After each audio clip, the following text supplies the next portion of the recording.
everyone, this is Aniko, and I'm back with the March Humble Bundle Monthly.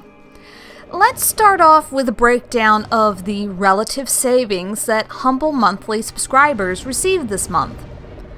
The games in this month's pack include Wasteland 2 Director's Cut Classic, retailing at $39.99, Grav, retailing at $19.99, Shantae and the Pirate's Curse, retailing at $19.99, I Am Bread, going for $12.99, Sentinels of the Multiverse at $14.99, Ark Survival Evolved at $29.99.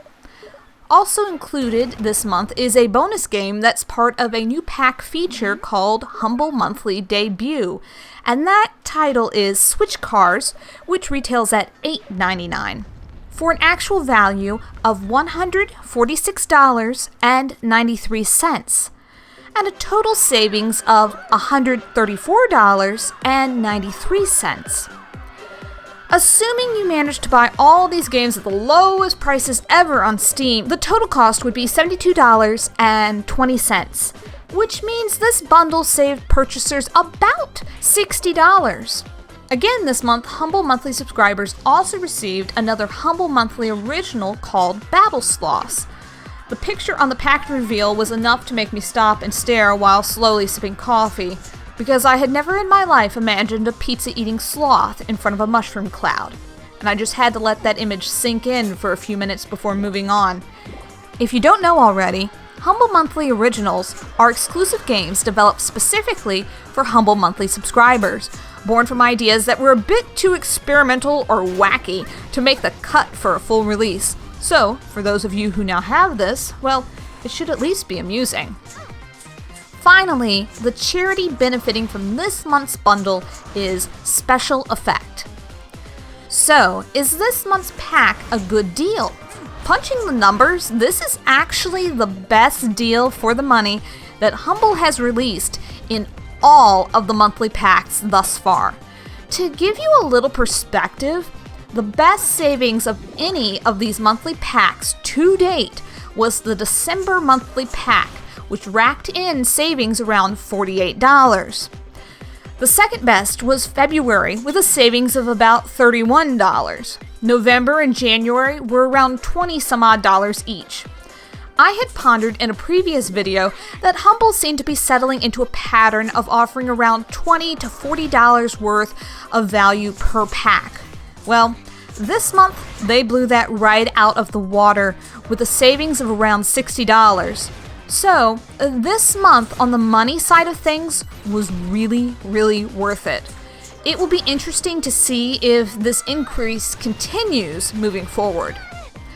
Overall, Humble seems to be moving in the general direction of making these packs just plain more valuable, whether you happen to own one of the games or not. Earlier, I mentioned a seventh game in the pack, specifically Switch Cars. It is a new release game that came out today on Steam. Thus, this game debuted on the same day that it was in the Humble Monthly, and so it is a Humble Monthly debut game. I like this. This isn't to say that I like Switch Cars yet. I haven't even played it yet. And I honestly know nothing about it. But I got a new game out of this bundle on its release day. And even if I turn out to not be a fan of Switch Cars, this leaves a very positive impression on me in regards to the value of these packs. As for the contents of the actual bundle, of the games included, the oldest is Wasteland 2, coming in at a year and a half on the market, and the rest average around a year since release, with the newest being Ark Survival Evolved at just 8 months. As far as the average age of the games in this pack, ignoring obviously Switch Cars, the average age of the game is a bit older than the last two packs, but nothing that's pushing the 2 or 3 year mark.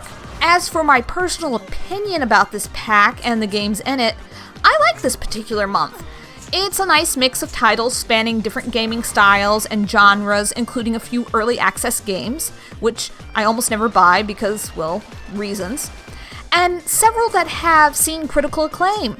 Just knowing my personal tastes, odds are that Wasteland is going to be among my favorites from this month. And that alone was worth the $12. But I'm also looking forward to trying out these other titles, as well as the Humble Original Battle Sloths. I mean, what is there not to love? It's sloths with nuclear weapons, apparently. So, a couple other things to mention before I wrap up this video. To sweeten the monthly bundle deal even more, Humble is now offering 10% off for bundle subscribers across their entire store, all the time. I did a little test a few minutes ago and learned that this 10% off will come off even sale items. For example, Mad Max is currently marked down to $20 in the Humble store. With my monthly subscriber discount of 10%, the price drops again to $18 when I pop that sucker into my cart. This is a really good move on Humble's part. It really makes being a monthly subscriber feel even more like an elite club.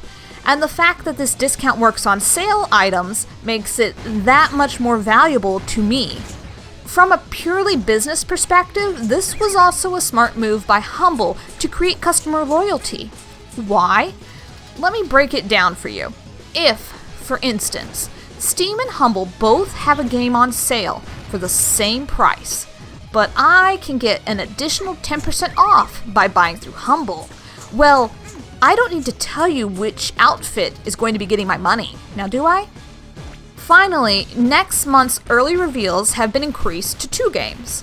When your payment for April processes through, you will have instant access to South Park: The Stick of Truth and This War of Mine. So, now you'll know more about what's coming in the next pack than in previous months. Interesting, and pretty nice games, both of them. I will say, for me personally, it's a good thing I'm really digging these Humble Monthly exclusives, because I definitely own some of that preview. Overall, this month was pretty great, and the exclusive bonuses for subscribers like the discount, the Humble Original Game, and the Humble Debut Game really were the icing on the cake. I'd really love to see Humble continue along this trajectory in future months. I will say I feel much less dubious and more positive about these Humble Monthly packs than when this all started back in November. And that's a very good thing for Humble's bottom line, because I'm certainly not alone. Anyhow, a happy Gaming Friday to you all, and I'll be back the first Friday in April when the next Humble Monthly hits my email. Until then, thanks for listening, and if you enjoyed the video, please like and subscribe.